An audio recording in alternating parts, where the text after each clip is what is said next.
Hello दोस्तों, मैं उपेंद्र कुमार आप सभी का स्वागत करता हूं अपने चैनल यूके ट्यूटोरियल में। आज हम लोग पढ़ेंगे साइंस से संबंधित प्रश्नों को। और ये सभी प्रश्न जो हैं दोस्तों एग्जाम में बार बार पूछे जाते हैं, इंपॉर्टेंट प्रश्न हैं। तो चलिए हम इस प्रश्नों को पढ़ेंगे। आपको 5 सेकंड का समय देंगे और उस 5 सेकंड में आप आंसर को कीजिएगा और कितना सही होता है लास्ट में कमेंट करके आप ज़रूर बताइएगा। ये 40 प्रश्न हैं, 40 में कम से कम आपका 35 सही होना चाहिए। तो चलिए स्टार्ट करते हैं। पहला प्रश्न है कि विक्रम साराभाई स्पेस सेंटर कहाँ स्थित है। तो विक्रम साराभाई स्पेस सेंटर आपका तिरुवनंतपुरम में है। अगला प्रश्न है कि कवकों का अध्ययन क्या कहलाता है। तो कवकों का अध्ययन कहलाएगा माइकोलॉजी। अगला प्रश्न है कि सिक्कों का अध्ययन क्या कहलाता है। तो सिक्कों का अध्ययन कहलाता है न्यूमेटिक्स। तो यहाँ पर डी आंसर हो जाएगा। अगला प्रश्न है कि सेलुलर और मॉलिक्यूलर जीव विज्ञान केंद्र कहाँ स्थित है। तो सेलुलर और मॉलिक्यूलर जीव विज्ञान जो है वो हैदराबाद में स्थित है। ये सारे प्रश्न हैं दोस्तों ऑनलाइनर फॉर्म में हैं, आपको बनाने में आसानी होगा, इसी चलते हम इसका एक्सप्लेन नहीं कर रहे हैं और जल्दी कवर करेंगे। अगला प्रश्न है कि centre for DNA fingerprinting and diagnostic अवस्थित है। तो फिंगरप्रिंट एंड डायग्नोस्टिक्स जो है ये आपका हो जाएगा हैदराबाद में। अगला प्रश्न है कि आधुनिक वर्गीकरण का पिता किसे कहा जाता है। तो आधुनिक वर्गीकरण का पिता कहा जाता है कोरोलस लीनियस को। तो यहाँ पर इसका आंसर डी हो जाएगा। अगला प्रश्न है कि कोशिका का अध्ययन कहलाता है। तो कोशिका का अध्ययन कहलाता है दोस्तों साइटोलॉजी। तो यहाँ पर इसको आंसर याद रखिएगा, यहाँ पर सी हो जाएगा। तो आपको यहाँ पर थोड़ा ध्यान रखिएगा, साइटोलॉजी माइकोलॉजी ये सब में थोड़ा सा कन्फ्यूजन होता है, तो उसको थोड़ा सा ध्यान में रखिएगा कि साइटोलॉजी मतलब हो जाएगा कोशिका का अध्ययन, माइकोलॉजी हो गया, इसके बाद फाइकोलॉजी हो गया। तो इसको एक जगह करके आप पढ़ लीजिएगा ताकि कन्फ्यूजन ना हो। अगला प्रश्न है कि कोशिका सिद्धांत का प्रतिपादन किसने किया था। तो कोशिका सिद्धांत का जो प्रतिपादन है स्लाइडेन एवं स्वान ने किया था। यहाँ पर इसका आंसर बी हो जाएगा। अगला प्रश्न है कि शैवालों का अध्ययन कहलाता है। तो शैवालों का अध्ययन को कहा जाता है फाइकोलॉजी। तो यहाँ पर इसका आंसर ए हो जाएगा। अगला प्रश्न है कि नेशनल केमिकल लेबोरेटरी कहाँ स्थित है। तो जो नेशनल केमिकल लेबोरेटरी है आपका पुणे में है। तो यहाँ पर इसका आंसर बी हो जाएगा, पुणे महाराष्ट्र। अगला प्रश्न है कि मलेरिया रिसर्च सेंटर कहाँ है।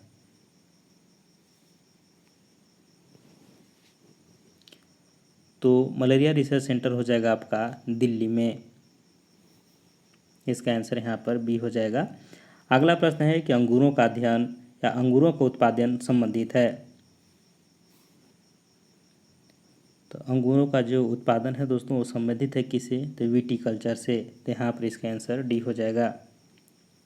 तो एपी कल्चर मधुमक्खी पालन, पीसी कल्चर आपको जानते हो मत्स्य पालन से, और सेरीकल्चर रेशम कीट पालन। तो इस तरह से आप ऑप्शन को छांट के भी बना सकते हैं। अगला है प्रश्न कि नेत्र रोग का चिकित्सक कहलाता है। तो नेत्र रोग का चिकित्सक कहलाएगा दोस्तों ऑप्थोल्मोलॉजिस्ट। तो यहाँ पर इसका आंसर बी हो जाएगा कि ऑप्थोल्मोलॉजिस्ट। जिसका आंसर बी हो जाएगा। अगला प्रश्न है दोस्तों कि वेटनरी रिसर्च इंस्टीट्यूट कहाँ स्थित है। तो वेटनरी रिसर्च सेंटर अगर बात करें दोस्तों तो यहाँ पर हो जाएगा आपका आंसर सी इज्जतनगर।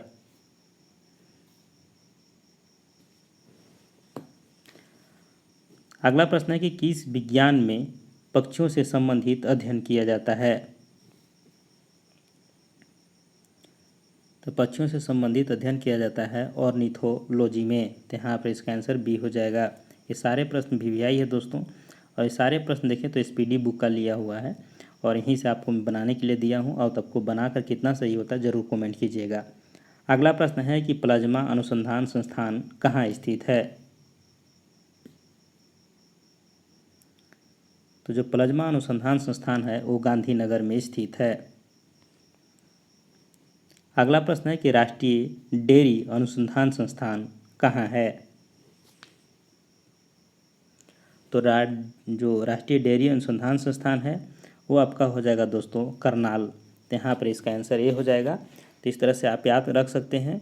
जब वो करनाल हरियाणा में है, आप लोग जानते हो दूध उत्पादन वगैरह में ये सब क्षेत्र जो है सबसे अग्रणी रहता है।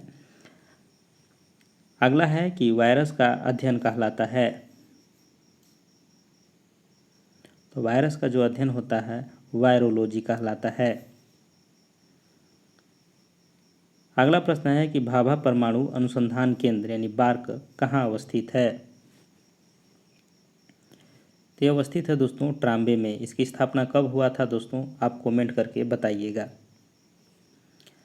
अगला प्रश्न है कि नेशनल ब्रेन रिसर्च सेंटर है। तो ब्रेन रिसर्च सेंटर आपका हो जाएगा दोस्तों गुड़गांव में है। तो यहाँ पर आंसर बी हो जाएगा। अगला प्रश्न है कि जीवों में पाए जाने वाले रोगों का अध्ययन कहलाता है।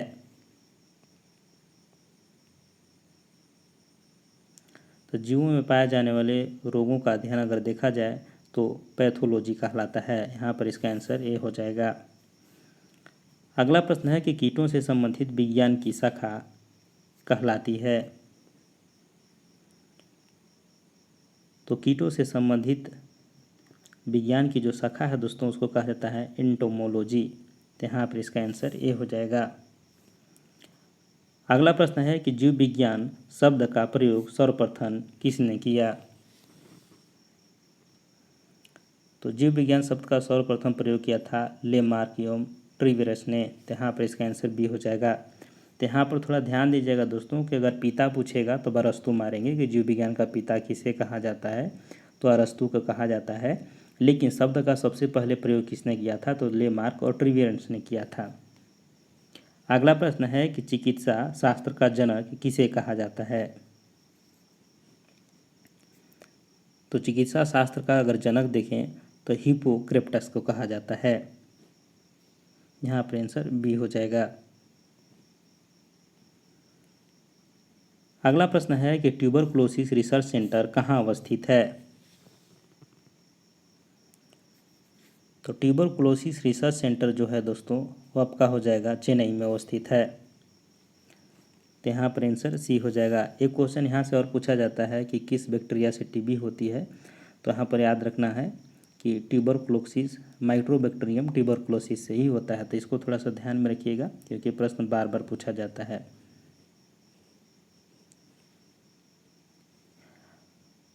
अगला प्रश्न है कि सेंटर फॉर एडवांस टेक्नोलॉजी यानी केट कहाँ स्थित है। तो सेंटर फॉर एडवांस टेक्नोलॉजी हो जाए दोस्तों, जो केट की बात हो रहा है वो स्थित है आपका इंदौर में। अगला प्रश्न है कि मधुमक्खी पालन संबंधित है। तो मधुमक्खी पालन को क्या कहा जाता है दोस्तों, तो उसको कहा जाता है एपीकल्चर। इसका आंसर बी हो जाएगा। अगला प्रश्न है कि भूकंप का अध्ययन कहलाता है। तो भूकंप का जो अध्ययन वो कहलाता है सिस्मोलॉजी। और भूकंप को किससे मापते हैं दोस्तों, तो सिस्मोग्राफ से मापते हैं। यहाँ पर ये जो ऑप्शन है ये भूकंप मापक यंत्र है सिस्मोग्राफ। अगला प्रश्न है कि आधुनिक वनस्पति विज्ञान का जनक किसे कहा जाता है। तो आधुनिक वनस्पति विज्ञान का जो जनक है उसे लिनियस को कहा जाता है, यानी कोरोलस लिनियस को आधुनिक वनस्पति विज्ञान का जनक माना जाता है। अगला प्रश्न है कि जंतु विज्ञान का जनक किसे कहा जाता है। तो जंतु विज्ञान का जनक कहा जाता है दोस्तों अरस्तु को। तो यहाँ पर आंसर ये हो जाएगा। साथ में याद रखिएगा जंतु विज्ञान के साथ अगर पूछेगा कि बायोलॉजी का यानी जीव विज्ञान का जनक किसे कहा जाता है तो आप वहाँ पर अरस्तु को ही टिक आउट करेंगे। अगला प्रश्न है कि ट्रेड मिल स्टेट कौन सी चिकित्सा से संबंधित है? तो ट्रेडमिल टेस्ट जो है दोस्तों, ये आपका हो जाएगा हृदय रोग की चिकित्सा से संबंधित है। अगला प्रश्न है कि होमो सेपियंस किसका वैज्ञानिक नाम है? होमो सेपियंस है मनुष्य का वैज्ञानिक नाम है। अगला प्रश्न है कि सपनों का अध्ययन कहलाता है? सपनों का अध्ययन कहलाता है ओनिरोलॉजी। यहाँ पर इसका आंसर सी हो जाएगा। अगला प्रश्न है कि केंद्रीय वनस्पति अनुसंधान संस्थान कहाँ अवस्थित है? तो केंद्रीय वनस्पति अनुसंधान संस्थान जो है आपका लखनऊ में स्थित है। अगला प्रश्न है कि फलों का अध्ययन कहलाता है? तो फलों का जो अध्ययन है दोस्तों वो पोमोलॉजी कहलाता है। यहाँ पर इसका आंसर ए हो जाएगा। अगला प्रश्न है कि मानव विकास का अध्ययन क्या कहलाता है? तो मानव विकास का अध्ययन कहलाएगा एंथ्रोपोलॉजी। तो यहाँ पर आंसर बी हो जाएगा। अगला प्रश्न है कि ऑस्टियोलॉजी किसका अध्ययन है? तो ऑस्टियोलॉजी देखिए दोस्तों, तो इसका पता चल रहा है साफ साफ कि अस्थियों का अध्ययन है। अगला प्रश्न है कि केंद्रीय औषधि अनुसंधान संस्थान कहाँ अवस्थित है? तो केंद्रीय औषधि अनुसंधान संस्थान जो है आपका लखनऊ में स्थित है। तो यूपी लखनऊ। अगला प्रश्न है कि केंद्रीय चावल अनुसंधान संस्थान कहाँ अवस्थित है? ये तो लगभग हर एग्जाम में देखेंगे दोस्तों, तो एक दो एग्जाम के बाद अगर गैपिंग करके देखें तो लगभग सभी एग्जाम में पूछे गए प्रश्न हैं, क्योंकि ये बार बार पूछा जाता है। तो केंद्रीय चावल अनुसंधान संस्थान जो है आपका ये हो जाएगा कटक उड़ीसा। तो यहाँ पर इसका आंसर सी हो जाएगा। ये लास्ट प्रश्न है दोस्तों कि कीटों का अध्ययन कहलाता है? तो कीटों का अध्ययन कहलाता है एंटोमोलॉजी। तो इसका आंसर सी हो जाएगा। कितना आपका सही हुआ दोस्तों कमेंट करके बताइए, और अगले वीडियो जब लेकर के आएंगे तो हम इसमें चर्चा करेंगे, सारे पॉइंट को बताएंगे, एक्स्ट्रा फैक्ट को भी बताएंगे, इनसे रिलेटेड जितने भी तथ्य होते हैं सभी को बताएंगे। ये मैं इसलिए ऑब्जेक्टिव फॉर्म में लाया दोस्तों ताकि आपको पता हो कि आपका तैयारी कैसा चल रहा है। आप कोई भी एग्ज़ाम की तैयारी कर रहे होंगे, बीपीएससी हो चाहे वो जेपीएससी की हो, या अन्यथा अगर देखें तो जेएसएससी सीजीएल की बात हो या ऑल ओवर इंडिया के कोई भी एसएससी हो गया, रेलवे हो गया, सभी एग्जाम में साइंस से प्रश्न रहते हैं।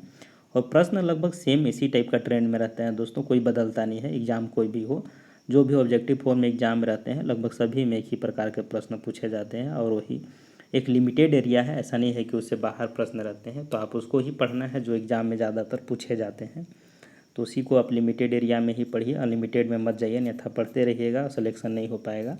तो एक सही दिशा में सिलेबस के अकॉर्डिंग पढ़िए, और कितना सही हुआ कमेंट कीजिए, और मिलते हैं अगले वीडियो में। तब तक के लिए जय हिंद, जोहार झारखंड।